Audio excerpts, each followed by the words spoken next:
Okay, here we go. Good evening, everybody. And it's Sunday, the 15th of March, 2015, and it's Mother's Day. And as you can see, I'm not Zoe Allen tonight. I am Area Manager Danny Wells.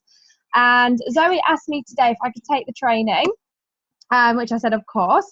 So myself and the wonderful Gemma Gilliver are going to take the training call tonight. And what we're going to talk about is we've prepared a little slideshow, and we're going to talk about how to deal with the social stigma of network marketing, how to deal with ignorant people's opinions. So I'm sure we've all been through it. I'm going to screen share with you the presentation that this, the slideshow that we've made. Just find it.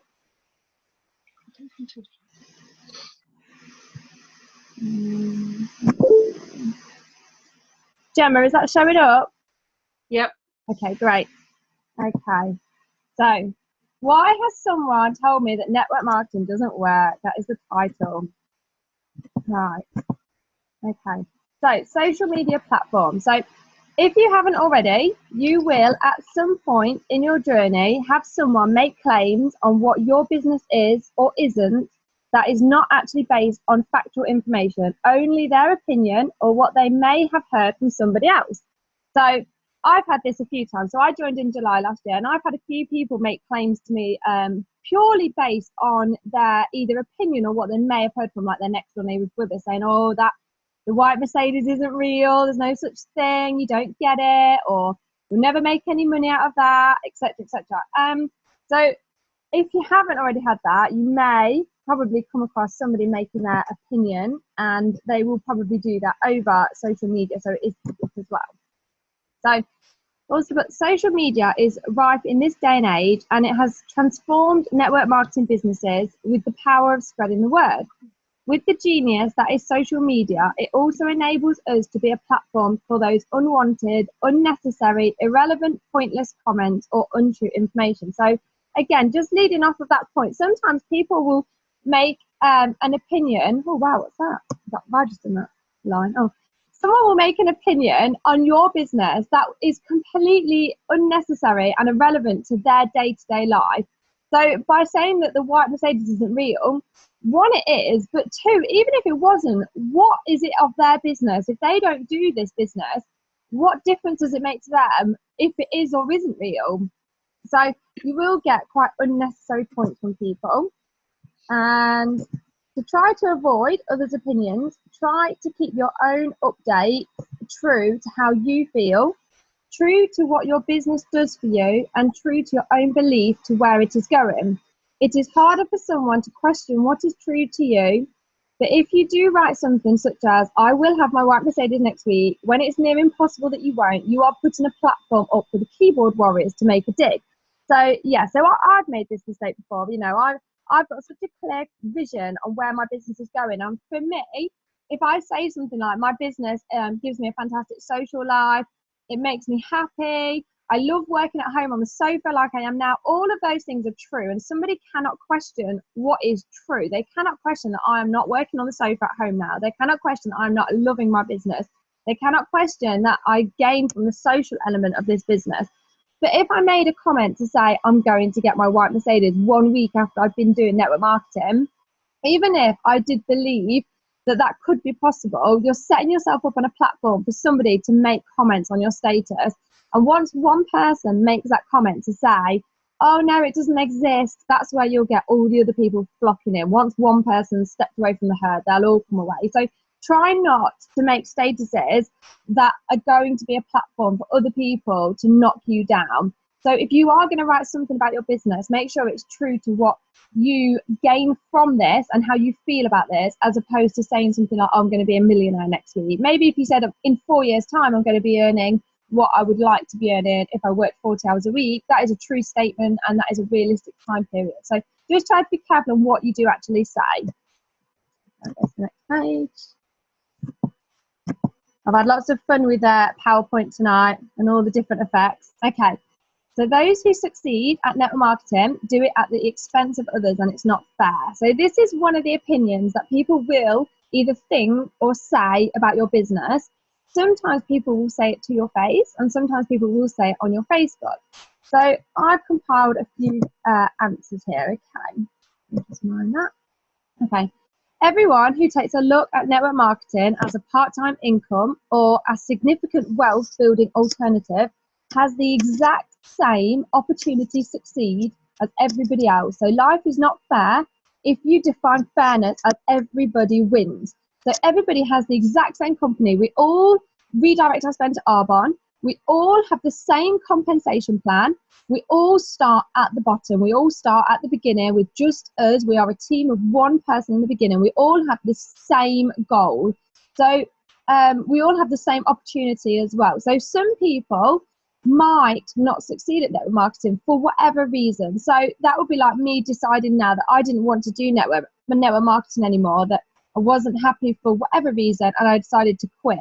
That doesn't mean that network marketing doesn't work, because it does work, and there's proof that it does work. But if I just decided to quit and told everybody, oh, it doesn't work, that is no reflection of the company. That's just what I've chosen to do with my life. Okay. So what will be is entirely up to me. So even if you were a team of one for a couple of years, like Sarah Dunning, so Executive National Vice President Sarah Dunning, she was a team of just one person for nearly 2 years. And she decided that, oh, sorry, I'm burning CDs, that enough was enough, and she wanted to grow more within herself and become a leader. And she wanted to change in herself so that people would be attracted to her as a leader, and they'd want her to teach them how to do this. So she did things that meant that what will be was up to me. So she read more books, she listened to more audio, she did more Zoom calls, she went to more trainings, and she adapted in herself. So if she hadn't have done that, there's nobody that she could blame previously when she was just a team of one. She couldn't blame her upline, she can't blame her downline, she can't blame the company, because it is all up to you. It is your own business. So I love that. What will be is up to me. A person can figure out how something won't work, or they can figure out how it will work. And each intention produces that result. And that, again, that's following on from your vision. So following on from your vision. So what you believe will happen is more likely to come true. And 80% of our thoughts are negative. And if we focus on those negatives, we will pick up flaws no matter what. We will find a flaw. We'll say, oh, we've spoke to everybody and they've said no. That we might say, oh, my lipstick broke, or my shampoo pump isn't working properly. We will look for flaws in things, and if we keep looking for the flaws in things, that will hinder our business. But if we look for, okay, yeah, the pump has broke on my shampoo, but I could just ring head office and get a new one, that's okay. So if we try and work out ways that we can work around it, then our business will naturally follow suit. Okay, so the next point is, people who haven't taken the time to learn how it works, but are happy to take the time from their own life to knock somebody else back, is doing so purely to make themselves feel better about their own personal situation and or the decisions that they have made. So they believe if something could make their life better, they would surely be doing it. So because they aren't doing this, they knock back the opportunity and they try to find the flaws in it. You will know if somebody has been affected in this way because they will appear angry, cross, and defending their own actions when you simply didn't do anything other than say what the business did for you.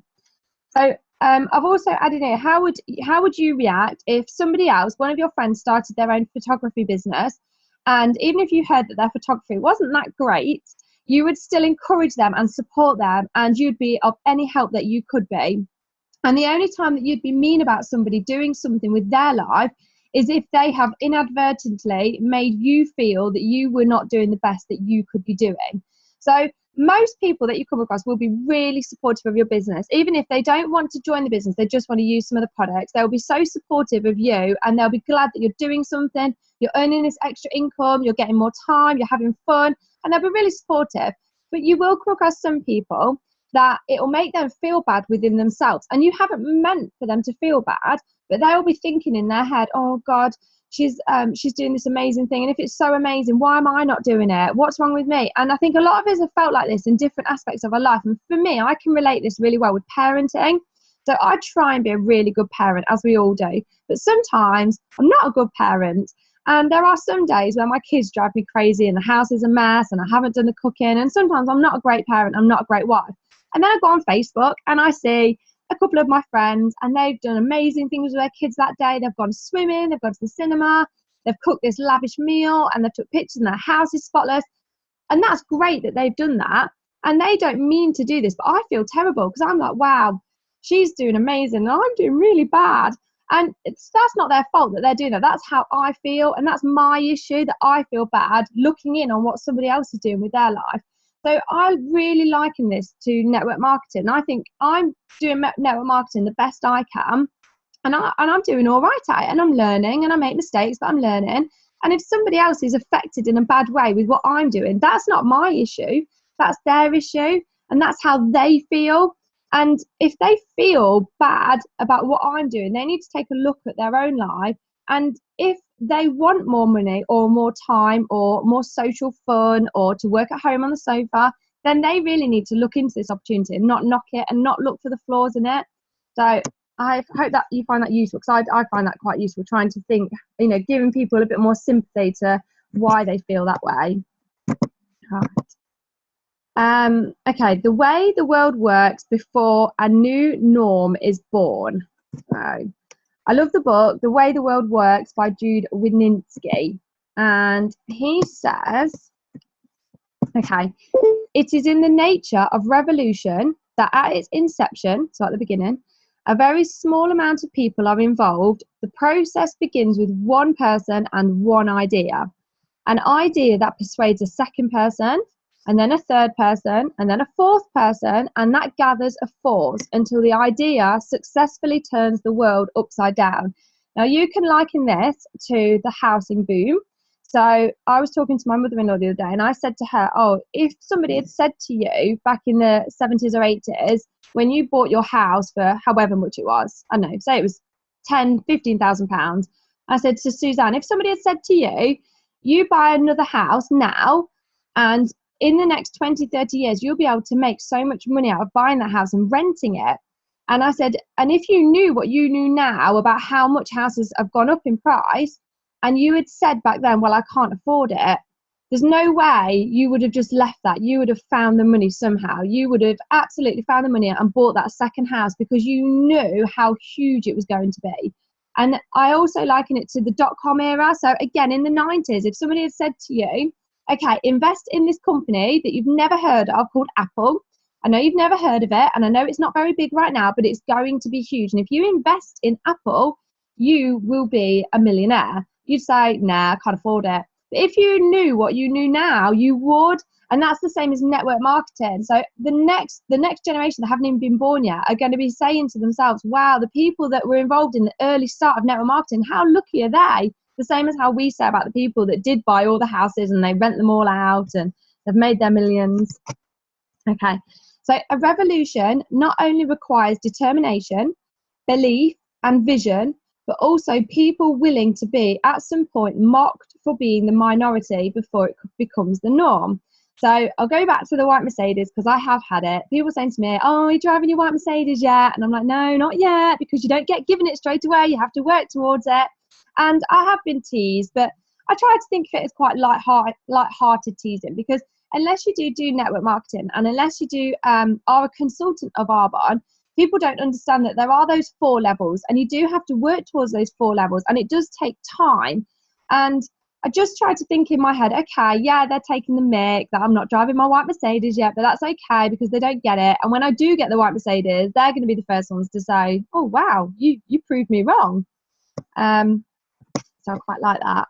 Okay, in an intellectual revolution, there must be ideas and advocates willing to challenge an entire profession and the establishment itself, and willing to temporarily risk their reputations in spreading the idea through deeds as well as words until it becomes the norm or the average. So before something does become the norm or the average, you do have just a few people saying this is what's going to happen, which doesn't give a lot of credibility. But that is the only way that you get a norm or the average. So the more people that start taking notice of this and start spreading the word, the faster this will be until it is the norm or the average. Okay, so a 40-year career in 4 years. So since the Industrial Revolution, the idea of a career has been you work 40 hours a week for 40 years to retire on 40% of what was not enough even in the 40 years that you earned it. So I'm sure most people agree this is what most people are brought up to believe. You can see I've had fun with all the effects on PowerPoint. Okay, it's always been about to get a good job. You must go to university for 4 years, and you must know early on in your teenage years what career that you want to do for 40 years that will make you happy. However, things have changed now, and the company that you work for are more than likely to file bankruptcy over honouring your retirement fund in 40 years' time. Companies have overpromised and they can't deliver. And there is rarely enough retirement income for the number of people in society, and that people are living longer. This is a big problem in our economy at the moment. Okay, so independent consultant Gemma Gilliver and her why. And I will change the screen in a second so that we can see her. There she is, beautiful Gemma with her daughter. Right, 1 second, Gemma. I'm just going to stop sharing the screen so that you can do your wonderful why. Okay, take it away, Gemma. Thank you. Right, I'm a little bit nervous, so please bear with me, even though I'm sat in the dark. Right, so growing up, I'd always had a mum there when we got home from school. When I was at an age to start thinking about my future, I wanted to do just as my mum had, stay at home with the children, be there to take them to school, and also at the end of school when they finished. But that wasn't to be the case. I've never had a huge amount of self-confidence, so I struggled to find a job I actually wanted to do until I had children. When I left school, I flitted from job to job for a while, working in offices and supermarkets. I could never make my mind up what I actually wanted to do. Then one night, I was sat reading the Melton Times when there's actually something decent to read in it, and saw an advert for bar staff in a new pub opening in town. I thought, this is just what I need to get out, meet new people. The job wasn't necessarily my ideal job, but it would get me out there meeting new people. I've always been quite shy, so wanted something that challenged me and thought this may just do that. So along with my 2 other jobs, I called up and got an interview for the next day. So there I was, sat in an empty pub, feeling quite nervous, as I had never been the outgoing type to talk to people I didn't know, and in walked a few other people who'd applied for the jobs also. Never in a million years did I think I would meet the man I was due to marry in that room, but also some lifelong friends who are there whenever I need advice or just a hug. Gilly and I started working together and struck up a great friendship, which then turned into a great partnership. I also made some amazing friends that day too. 6 months later, I discovered I was pregnant with Chloe. She was the best thing that ever happened to us. I had a great pregnancy, and when I was 34 weeks pregnant, we went for a scan because my bump was so small, they were worried the baby wasn't growing correctly. But everything was fine, but they did say that she was in the breech position, but they said that there was plenty of time for her to move, or so we thought.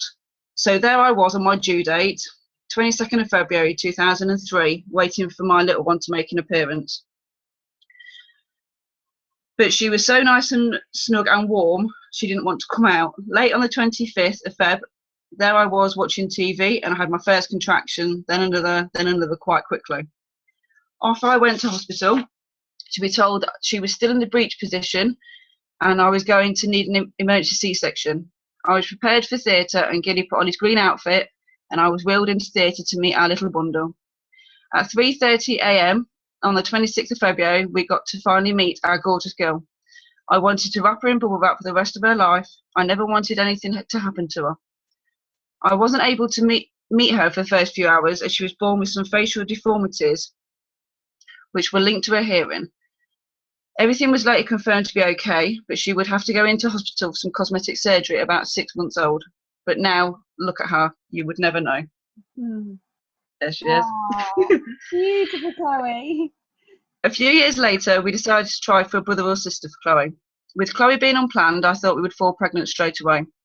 But 4 years later, and still not being able to conceive, it became difficult to be happy for others falling pregnant. I became very distant from friends who were pregnant, and even Gilly and I had our fallouts. We ended up separating for a few months, but ended up back together after a long chat. We decided we were going to have just the one daughter. That was a blessing in itself, as she is so amazing. So since that day, nearly 14 years ago, when I met Gilly, he has been my soulmate. Yes, we've had our ups and downs, but we have come out stronger than ever. We have had our hurdles thrown at us, but we have overcome them, and together we can achieve anything. So why Arbonne? I found myself stuck in a rut of a job, no recognition for all of the hard work I've put in over the last 8 years. I felt undervalued, I couldn't see myself moving up any further in the business, and I was bored with my life. Still not very confident, so when work was done, it would be home, PJs on, watch the soaps, boring life. I wanted a complete change of career, come out of working in offices, living payday to payday, only just having enough money to pay the bills and not having much left over for the days out or treats. I wanted more out of my life for me and my family.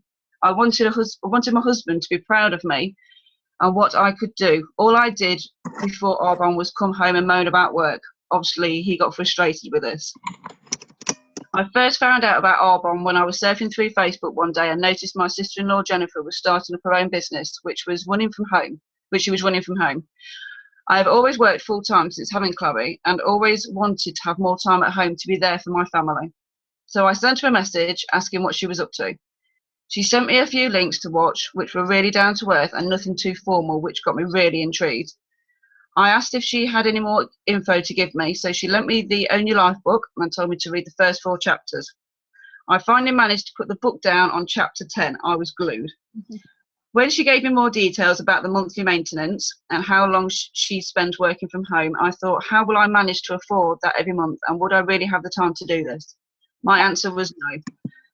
I told Jennifer I had my doubts, and she asked me to go away and take the time to think about it some more and come back to her if I had any other questions. So off I went, not really thinking too much into it. That was until one night at the end of November last year when I went to a friend's house and we had a psychic reading, something I've never done before. So when I went and had my reading, she said by May 2015 I would have a new job. That new job would be my own business. She said I had the determination and the drive to be a leader and not a follower. I didn't know this woman at all. All she had was a piece of my jewellery in her hands, but everything else she said was spot on, especially when my nan came through. I was speechless. So that was my decision made. I was going to own my own business. I texted Jennifer a few days later and arranged to meet up with her and Tony Desso. I got round to Tony's house. She started showing me the napkin presentations. After she'd finished showing me the compensation plan, I just stopped and blurted out, I think I've made my decision. How do I join up?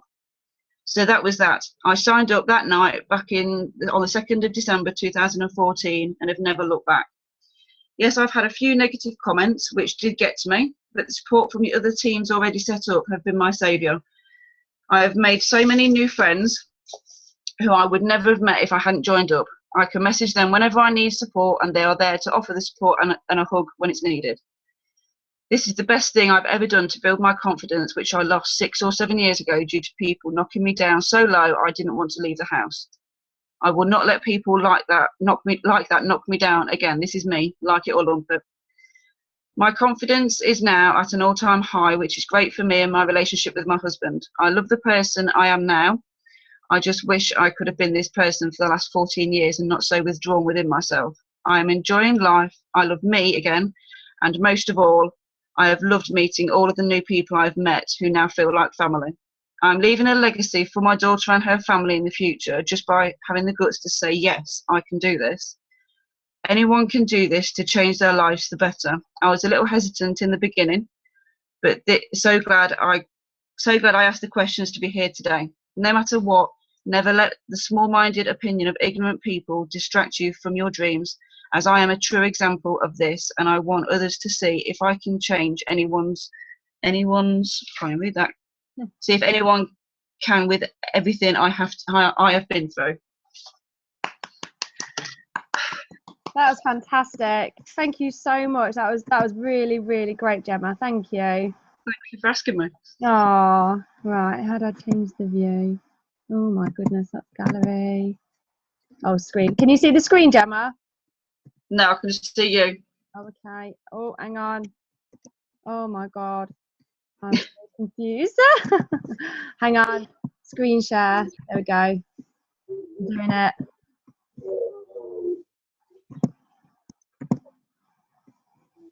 Can you see the screen? Yep. Okay. Oh, I'm so rubbish with technology. But look at the pretty slides. Okay. Okay, so the next one, retirement income. Okay, so loyalty to one particular job will not provide people with security.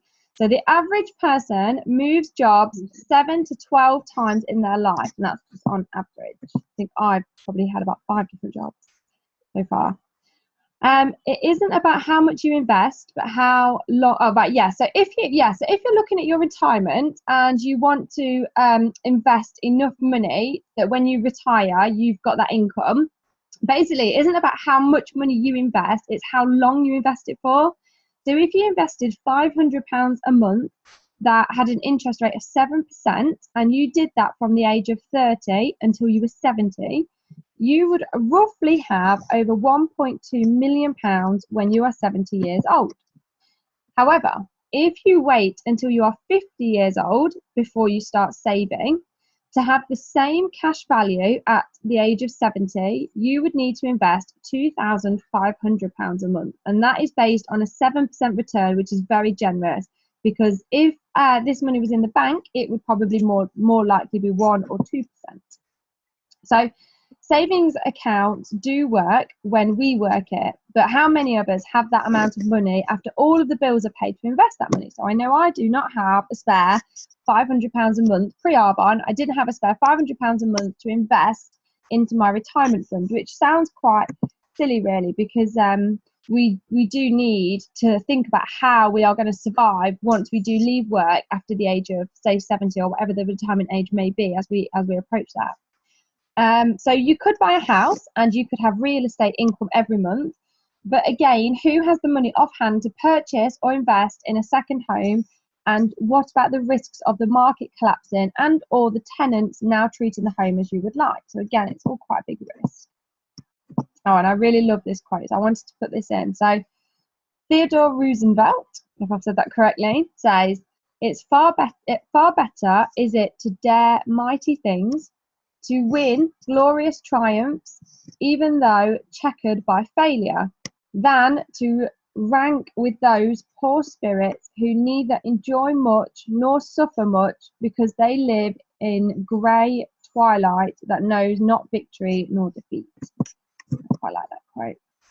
Okay, so I'm just going to run you through some network marketing myths. So if you've got people that are making ignorant comments about your business, it is likely that they've done so because they're not educated enough on this subject, which is fine because I wasn't educated enough on network marketing until somebody told me about it. So I'm not judging that anybody isn't educated enough, but it is our job to give people the facts and the information and to do it nicely. We need to be sympathetic to people if they don't understand. So if they do say something that's incorrect, rather than just attack them, which I will put my hands up, I did in the beginning, I'll be like, why have they said that about my business? But now I'm like, do you know what? I'm just going to tell you what actually is the truth about this business, so that you might never want to do network marketing, that's fine, but at least you know that what you're saying is incorrect, and I can tell you how it actually is. So I'm just going to run through the common network marketing myths. Okay, so number one, people will say or think getting in on the ground floor is the best way to exceed in a network marketing company. Okay, and the answer to that is that that is actually the worst time to get involved with a network marketing company, because 95% of companies fail in the first 5 years. So no company has its best foot forward early on, and it takes years to develop competent, developed staff, reliable procedures, and efficient services. So Arbonne has been around for 35 years. It has proven it honours its consultants. As a consultant, we all know they absolutely look after us. It's grown ethically. It's stayed in business, and it has not yet globalised, which is a really key thing for us, because we are in 5 countries at the minute. We've been around for 35 years, so we are well established, but we haven't globalised yet. So that is fantastic for us that are involved at the moment. So, which means it has allowed us the opportunity to be involved before they are so well known that everybody has either given them a try or decided that they're not interested. Okay, so network marketing myth number 2. Network marketing is an opportunity only for someone who is not doing well financially for them to make some money. Okay, so the answer to this is the same skills are required in network marketing.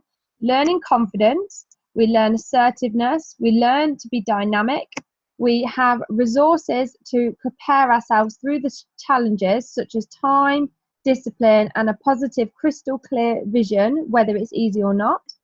And network marketing helps build on low self-esteem, on confidence, and helps people grow. It is a very powerful business model. And you can earn on the leverage of thousands of people, unlike most other professions. So if you take a look around at network marketing, you will see that network marketing is not full of people that are in a financial pickle. Yes, some people, yeah, like myself, I did need the extra income. But if you have a look around, there are a lot of highly successful people that do network marketing. So you've got your pilots, you've got your police officers, you've got your firemen, the doctors, the lawyers. You've got some incredibly successful people in our network and in our team. And they're doing this because of what you get from network marketing and because of where it's going. They're smart people that have chosen to do this. And those of us that do join for the income, we very quickly see that, yes, the income's fantastic, but we've made a smart decision because we are part of an enormous revolution and we are part of something that's going somewhere huge. So when somebody says to you, oh, it's only for the people that can't make money anywhere else, that is very, very incorrect. And there's a fantastic video on YouTube by Camilla Eves that talks about this particular myth. So number 3, network marketers succeed by being in the right place at the right time. So we've probably all heard that. And the answer to this is network marketing is a business. It is not a hobby or a game, a scheme or a deal or something to dabble in. We treat it like it is a big business, and we treat people treat it like this usually does not succeed. Oh my God, I don't even know what I wrote there. But we treat it like a business, basically. So people who treat it as a business and as a profession or a career, we learn skills constantly, and we treat it as a wealth building art to be mastered. And the people that do treat it this way do treat it this way do very well. So people who own the art of listening and accept that they will be learning throughout, they do very well. People who adopt and never see knowing many people as a problem, as our social circles are constantly expanding, learning the art to working out if this will be a solution to someone's problem is key to the success in network marketing. So any worthwhile career takes time, habits, and repetition. The mastery of any worthwhile art requires around 10,000 hours of actual practice. So this is a bit like if you're learning to be a pilot. They don't say you need to be a pilot for a year before you're qualified. They do it on hours. So they say 10,000 hours or however many hours it is to be a pilot. So what I'm saying here is the mastery of any worthwhile job requires 10,000 hours of actual practice. Whereas network marketing, to succeed fast, if you gave 2 hours a day for 6 days a week for 50 weeks of the year, that would give you a total of 2,400 hours. And as you can see, network marketing mastery happens much quicker than any other profession. So myth number 4, the way network marketing works is the big guys make all of the money off the little guys. So spinny. Okay, this is usually said by those who define fairness as everybody gets the same regardless of their contribution. And that is how socialism works, not how network marketing works. In network marketing, the people who attract, train, and teach people earn the most money. So a network marketing leader will help people who want to buy the items at wholesale or at a discount. And they will also help those who want to be leaders themselves develop into being leaders. They provide motivation, encouragement, and guidance. And of course, they should be paid more. Everybody has the same opportunity, and the income in network marketing is directly related to you as a person. So it is really the fairest compensation plan in all businesses as it grows as you grow. And this is basic capitalism, which most of society consider quite fair. Oh gosh, now I've lost it. Oh, Zoe's probably going to be watching the recording of this. Tell me off. Oh, wow, completely lost. Right. Okay. The next one, isn't it? There we go. Right. Myth number 5. You have to use your friends and family to make any money in network marketing. And the answer to this is you do not, and you should not. Your friends and family should only become a part of your business if it serves them to do so. So if they see an opportunity for themselves, just like you do or did, an opportunity that truly inspires you will likely inspire them too. Offer it to them, but if they say no, respect and honor their decision and don't make a nuisance of yourself. And network marketing myth number 6. If network marketing really worked, everybody would get involved and the world would be saturated. So I've definitely heard this. So the answer to this, although this is mathematically possible, history has proven that this is not an issue and nor will it ever be. There are many companies that have been established for many, many years and doing billions a year in business with millions of sales reps. Yet, we are not one of them, nor are the 6.9 billion people worldwide. Plus, you might consider a great leader who personally sponsored 12 people 2,000 years ago, and they have all been sponsoring people into their business with weekly opportunity meetups for all of those 2,000 years, yet most of the world still does not subscribe to their program. Okay, I think this is the last slide. So sometimes it can be difficult to move past the dips in network marketing, and we can be torn between listening to people who surround us, people who we respect and admire, but if they are not a credible source in the area that is network marketing, their opinion is just that, an opinion and not fact. Never let the opinion of someone distract you from where you know you are going. A national vice president is a consultant who never let distraction prevail him or her from getting to being an MVP. So decide today what your why is, and if you either want to start learning to be an entrepreneur and how to successfully succeed at this enormous change in our revolution, or if you are prepared to let ignorance of others make you stop and then feel regret in a few years when everybody who said no to you is now a household participating in network marketing, and they are now asking you to redirect your spend from the shops to online using your ID number. So basically what I mean by that is if somebody is giving you their opinion and it is purely based on ignorance or they've not been fully informed, then you need to make a decision whether you are going to choose to believe what their opinion is or whether you're going to see what is real. So because our business is tangible, we can't see it, it is a vision, it sometimes can be quite difficult and we can feel quite torn between we can feel quite torn between, okay, I'm doing this business and all of these people say this business is fantastic, but my friends say that it's a pile of poo. Which one do I believe? Well, you need to believe what's real. Everybody that's joined this business is not a stupid person. They've joined this business because they've made a smart decision. And not only have they made a smart decision, they have been to see the bigger picture. The people in network marketing have been to Leadership Academy, to Vegas. They've been to the AAC in Liverpool. They've met other people. I went to Arizona at the weekend. I spoke to people that have been doing this business for 20, 30 years. These are smart people. They're not just plodding along in life doing this business just for the sake of it. They know what they're talking about through their own experiences. And I'm going to trust what they say because of the time and the experience they've put into this, as opposed to what one person might say on Facebook, on my status, that tells me that it's not real. I'm not going to believe that because I know what the bigger picture is. And it's not their fault, the keyboard warrior that wrote on my status, it's not their fault that they think that this isn't real. But it is my choice whether I choose to side with that one person that made an opinion, or do I side with what my gut tells me, what I believe is real, and what I'm seeing is real. Because not only is it what we believe, we're seeing that this is happening. So this week I posted my check this week so that you guys could see that this is possible to do. In 7 months, you can be earning this. You can be earning this in less time if you want, but this is possible.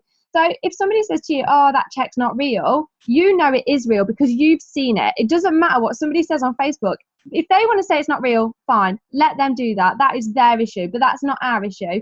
If somebody does make you feel upset because of their ignorance, the first thing you need to do is go straight to somebody in the team, whether it's your upline, your sideline, go straight to somebody in the team, tell them how they've made you feel, and let that person pick you back up, because we are such a strong supportive network and we do pick each other up. And then when somebody else in the team needs you to pick them back up, be there to pick them back up. So we're there for each other, and we look out for each other, and we just remind each other why we're doing this, and we remind each other of our why. So if Gemma messages me next week and says, "Do you know what, Danny, someone's doing their keyboard warrior thing all over my Facebook," I would remind her of her why today, and I'd say, "Do you know what, Gemma, that's their loss," and I'd remind her of her why that she's told today. So we can feel a bit pulled, and sometimes it can be quite hard. We're being pulled this way and this way, but we just need to remember where we're going, remember our why, and remember to keep tapped in as much as possible. So keep tapped into the Zoom calls, to the Blazes. If you're going to go to Vegas, fantastic. No one will knock your vision once you've been to Vegas.